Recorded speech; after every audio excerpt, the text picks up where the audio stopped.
guys get outside in that rain today? Yeah, it's awesome. What are you guys expecting this weekend? It looks like it's going to drop down even more. Even better. And that kind of change things up for what you guys do.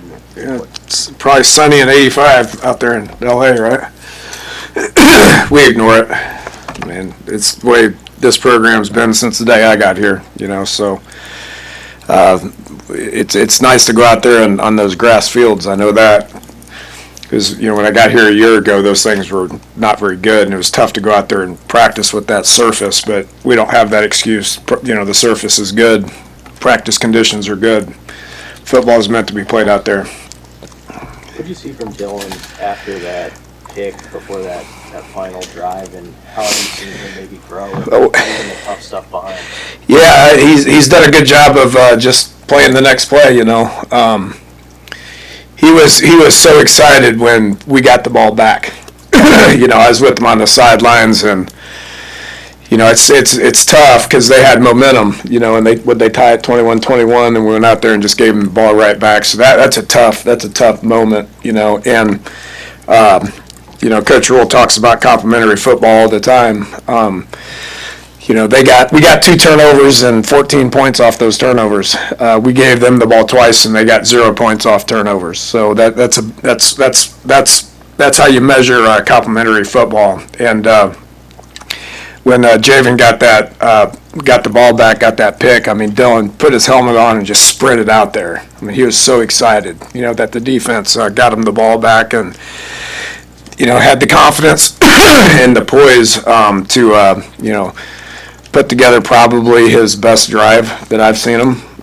We converted on four third downs, and he made some great plays. And then the final play, it's a run pass option, and he made the right decision. Then Emmett, ran hard for 4 yards to get us that touchdown. So, to answer your question, I saw excitement. After we got the ball back, he was very thankful that the defense did that for him. What stands out to you about USC and the caliber of defensive athletes they have? Yeah, just unbelievable athletes. They do a great job. I've known Lincoln for a long time, and know those defensive guys as well. So, they're very well coached. They have they have 4 or 5-star guys out there. Every one of their D linemen is 6'5", 275. Every one of them.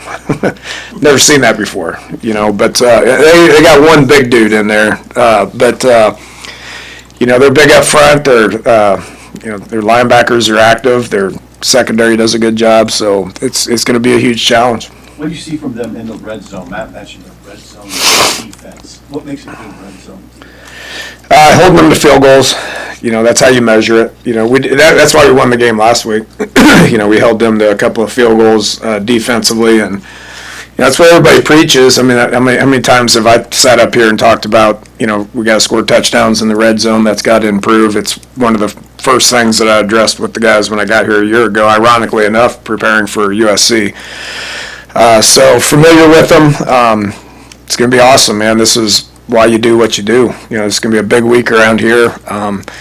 It's Big Ten football at its best. This may be my second night game, and first in conference. So I can't wait to see what it's going to be like, man. It's going to be a lot of fun against a good quality opponent. Obviously, you're facing USC's defense, but how important also is it to possess the ball and maybe pace a little bit to keep their explosive offense up? We try to do that every week. I want to be explosive. I get that. That's fun. But you want to possess the football as much as you can.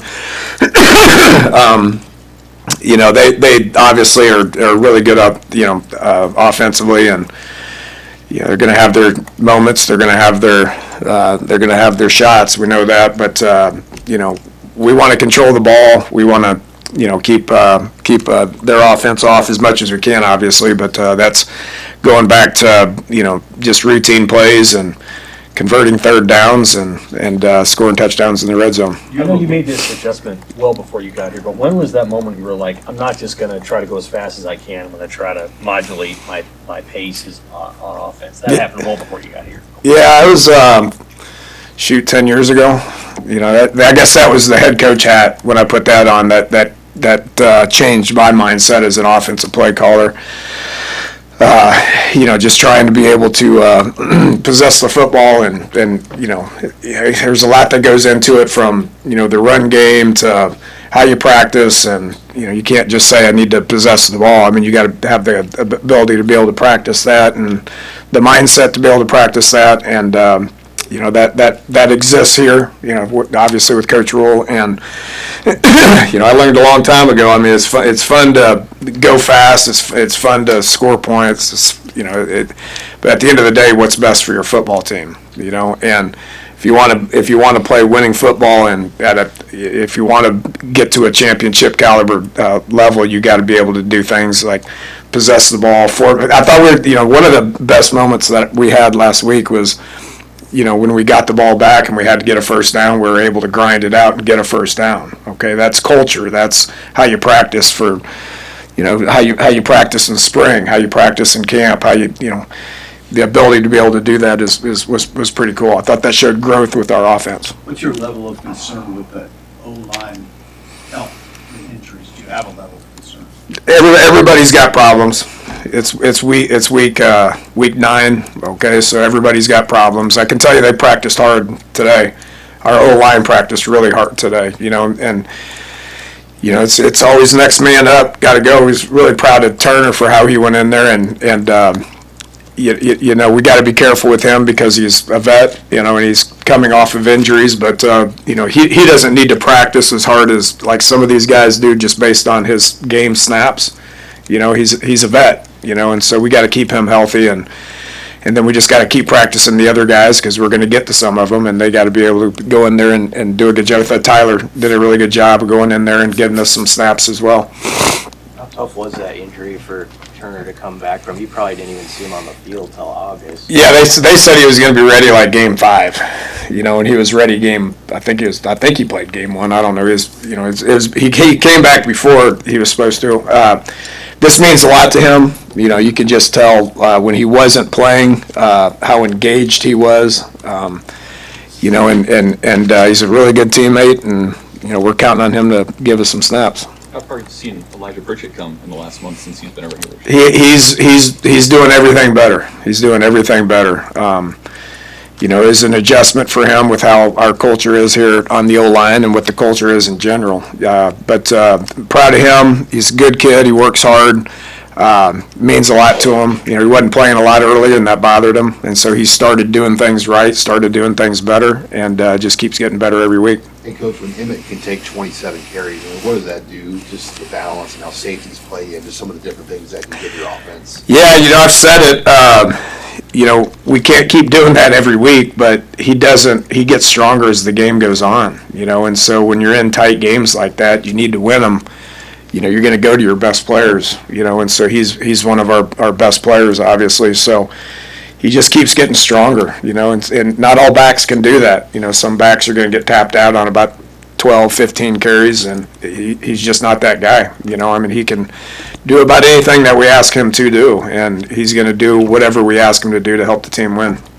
Very proud of him. Having been at some of those traditional college football venues at night in your coaching career, I assume you've coached at Texas, Oklahoma at night. Mm-hmm. What can that do? What can the environment in a place like this do for an opponent and for you in a game like this? Yeah, it'd give our team confidence. There's no question. I mean, it's, you know, our team loves to play in front of these fans. Okay, I've been places where that's not necessarily the case. Okay, and so you know, it's a home field advantage, and you know, some people think they have a home field advantage and they don't. We all know that this is a home field advantage here because our players are excited about playing in atmospheres like this, and you know, I'm sure our opponent's going to be fired up about it too. But you know, with crowd noise and you know, just, you know, been in games like this where the crowd makes magical moments, and so I can't tell you how fired up I am for it, night game. And, I've been here for a night game on the other sideline, back when I was at Texas Tech, we came up here twice. One of them was that night. I think it was in the 2000 or 2001, and man, I remember that to this day, so our guys are fired up for this week, and that a lot of them have mentioned to me just like this is why I'm here, and this is one reason why I'm here is for games like this. So we're fired up and ready to go. Okay, thank you all.